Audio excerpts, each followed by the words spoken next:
Hey there, ladies and gentlemen, and welcome to my top 10 historical games to be released 2020 video. Now, the first one might come as a surprise. It's Nebuchadnezzar by Nepos Games. I can already see some people sitting there and asking, Nebuchadnezzar what? It's classic isometric, actually, city builder. Pretty much like the Caesar's games of old by Sierra and Pharaoh, Zeus, long line of classic games. As the name suggests, it is set in the archaic period of the classic antiquity. So Babylon, the Assyrians, and so on. And yeah, you're building your own city. You start off with basic settlement with tents, as what you can see on the pictures and in the trailer, and yeah, slowly increase the size of your city, build granaries and farms, including warehouses and so on, distribute the food and start with luxury goods and so on, and until you have full-blown nobles living in your city. So basically like the classic Caesar III I loved. It will contain a campaign consisting of 16 historical missions over the colonization of the ancient lands, like Babylon until the conquering by the Persians. So you get a nice little view on the ancient cities of Mesopotamia. You will be able to build monuments just as you were in the old games that I talked about before. In this case, of course, they will look a bit more like from this time. So in Pharaoh you were able to build the pyramids, so here you will be able to build the Tower of Babylon and similar buildings. Actually it seems the developers are putting a huge emphasis on making this game as moddable as possible, so that's always a good thing. It's only on Place 10 because I haven't played such games in ages, but I'm looking forward to trying it again. Next on the list is, well, and this time a true classic game. The Stronghold series has been around for quite a while. I think I actually have Stronghold HD lying around somewhere here, and somewhere is Stronghold Crusader, the original CD version. Never really was my jam, but nonetheless cool, it's back. This time in a whole new setting, and this is Asia. Seems to be quite in favor at the moment with some devs. I actually like that. Always nice to have something new. You will be able to play apparently the Mongolians, Chinese, Japanese and Vietnamese cultures. And especially thrilled for the Mongolians, because how the hell do they want to implement those? Well, they conquered China, but it will be interesting to see how they implement a culture that didn't really build any strongholds.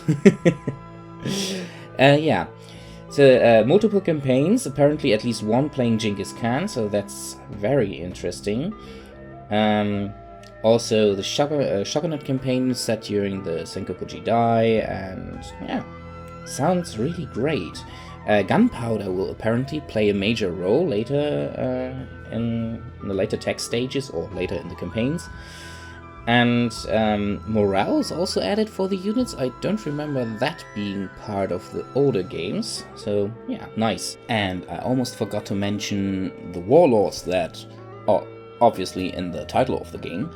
There are now smaller factions on the map that you can sway to your side, so basically a vassal system. Each warlord will have his own culture and provide certain boosts to your forces, to your economy and such. Sounds like a very good addition, because after all it's somewhat set in the Middle Ages and vassals played a huge role there. So typical stuff, build your castle, prepare it for a siege, and attack your enemy. I like it and will most likely give it a look. Now on to one of the biggest names on this list, and that is Crusader Kings III.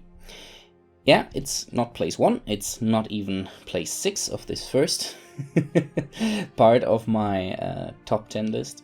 But yeah, the reason for that is I just bought the last DLC for Crusader Kings II and have been enjoying it quite a bit, but yeah, there was Crusader Kings III. Now, nonetheless, what we know about Crusader Kings III sounds pretty interesting. For example, the dynasty system will be improved upon massively, with it playing a much bigger role. You can actually branch out your dynasty. You can become your own house within your dynasty house and challenge other houses of your dynasty for the leadership of the dynasty. And when you are actually leading your dynasty, you have a lot of power and leverage on other members of your dynasty. So the dynasties will be much more important. And you can, of course, write your own mottos and heraldies. So that's pretty interesting for role-playing. Yeah, besides that, warfare sounds interesting, but I'm not sure if it actually sounds better than what we have at the moment with Crusader Kings II.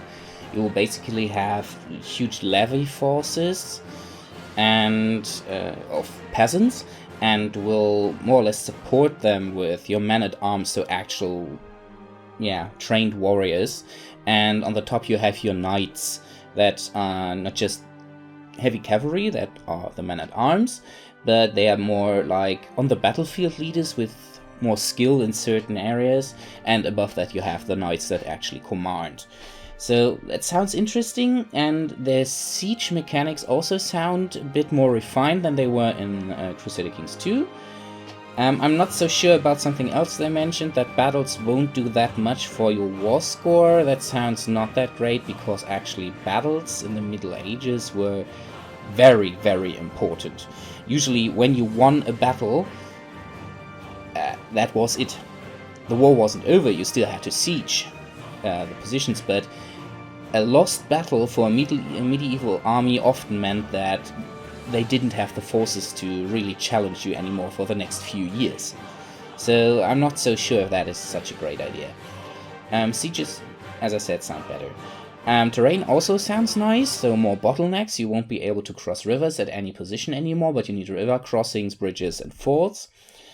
And the new duchy system sounds good, not so many baronies. More baronies actually on the map. They are their own region now of your county, but they all belong to your duchy. They can't be given out to other duchies, so that's nice, not so much border gore. The whole courtier system sounds more refined, and the agent system too. Like that very much, that you will be able to go more down the line for your own character. So it's basically now a tree, not just you take a focus and there are some random events that grant you some trait in the end, but instead you will stack traits over time and unlock more things when you stay in a certain lifestyle. That sounds pretty good. Overall, doesn't sound too bad, and a lot of the features that we know from CK2 will apparently make it directly into CK3, so that's good, but I'm not that thrilled for it yet. We'll see how it comes out in the end, and what they will reveal in the following dev diaries. So yeah, I'm interested in it, but not that much. Now for a title that is actually very interesting for me, but I'm not so sure if it is my jam. And that is Through the Darkest of Times, as they call themselves, a historical resistance strategy game. You will play a resistance group in Nazi Germany, during the reign of the Nazis, obviously, and that is opposing the regime. So it's not so much about sabotage and murder and such, but instead more of surviving under the regime. So it's kind of a roguelike.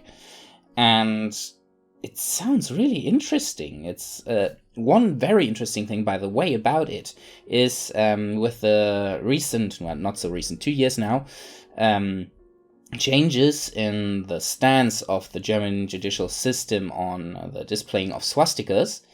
This is the first game that has been developed in Germany and officially allowed to sport swastikas in the game, because you're playing the resistance and it's showing how the situation for people opposing the regime inside Germany was at that time. So it has an educational basis, and that means they are allowed to display swastikas. So that is very interesting. It has attracted quite some critique for that, but I think that's unfounded. I really like that. Well, you will try to survive, as I said, and while doing that, gather support, gather money, probably rescue Jews or other regime enemies, so-called enemies. Will placate the crimes of the regime, or sometimes you actually have to go into hiding. You will have to try to uncover eventual enemy spies within your group.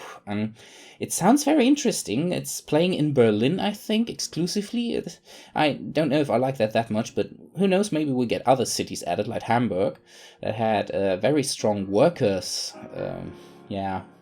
association, you could say. Union, a workers' union, back in the day, that got subverted by the Nazis, so that could be interesting. And other cities like Munich, the Nazis were extremely strong, even in the lower classes. So, yeah, we'll see how that will work out. Only Berlin is probably a bit limited.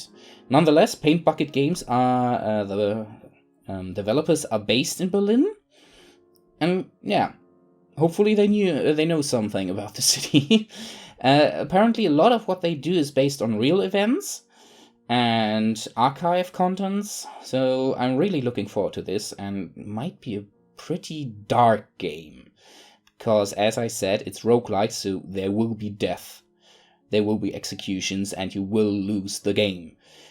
The aim is not to overthrow the regime, but to survive until it falls. That's kinda different to what I'm used to do. We'll see how it will work out. Release is actually, when I'm recording this, in 5 days, on the 30th of January. So you will get to see this video right before the game is released. So the last title for this first part of my top 10 list, so number 6, is Ultimate Admiral Age of Sail. As Ultimate Admiral Dreadnought, that I have presented to you a bit earlier this month, it's developed by Game Labs and published by Game Labs, and again, Nick Tomadis is actually leading this development, so it's basically a Total War contender. For those of you that really like Napoleon Total War and Empire Total War, this might be something for you. It's obviously set in the Age of Sails, while obviously Ultimate Admiral Dreadnoughts was set in the Age of Dreadnoughts. But contrary to Dreadnoughts, it contains a land battle component. You can land troops, and from what I've heard, I haven't been able to play it yet. Sadly, they didn't provide me with a key for it, contrary to Dreadnoughts again. There are apparently relatively huge land battles. The British campaign is set during the American Revolutionary War, and it seems the other campaigns are too. I think there's a Spanish campaign planned. Would have to look up for that again. Didn't follow the development that closely, but what I have seen so far looks great. The combat system reminds me a lot of Empire and Napoleon for the ships, but it's, of course, quite a bit more refined, just as we have seen with Ultimate Admiral Dreadnoughts. So different ship types are, of course, again, very, very important. The land combat looks like a 3D version of Civil War, the American Civil War strategy title they released a few years back that I hugely enjoyed, and as I already mentioned a few times probably, it was so far the only game to receive the verified rating here for historical accuracy.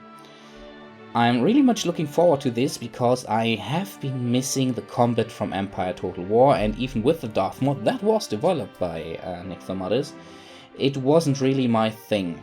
Maybe a few of you guys will see more about that in the future when I show you some mods to improve these older Total War games. Yeah, the looks are great, the sound is pretty good, and we'll see how the AI will handle the battles, because that's of course the strong point of Nick Tomadis. Yeah, looking forward to this very, very much. Alright. That wasn't it. Yeah, you almost got you there, huh? Yeah, I thought it was time for an honorable mention that isn't on my list, but I'm interested in it, kind of. And for the first part of my top 10 list, this is Desperados III. I hope it's spelled like that in English. Desperados is an older, I think German, tactical combat simulation, tactics game, where you command a small group of cowboys and headhunters and even a prostitute, I think. And yeah, I think some of you might actually know the old Commando series. And Desperados was pretty much the same, just in a Western setting. And Desperados 3 has been in the development apparently for quite some time, and it looks pretty good from what I can tell so far. Again, very unique characters with unique capabilities. There will be a sniper, gunslinger, the prostitute, as I said. Apparently there's an Indian. Native American, my mistake. And the developer is actually the same that made the hugely popular Shadow Tactics Blade of the Shogun game that I actually own but haven't played so far. Maybe I should. The graphics look pretty good for such a game. And, well, the setting is not exactly mine, but overall, I enjoyed Desperados 1 back then, so I will probably give this a look. A precise date hasn't been announced yet, only 2020. Yeah, it's basically an honorable mention, and maybe something for some of you. Oh well, that was it. Remember, please, to drop a like if you liked it, and comments and subscription are highly appreciated. Take a look at the Patreon if you want to get access to my Discord channel. Oh well, and yeah, see you on the next part in a few days. Goodbye.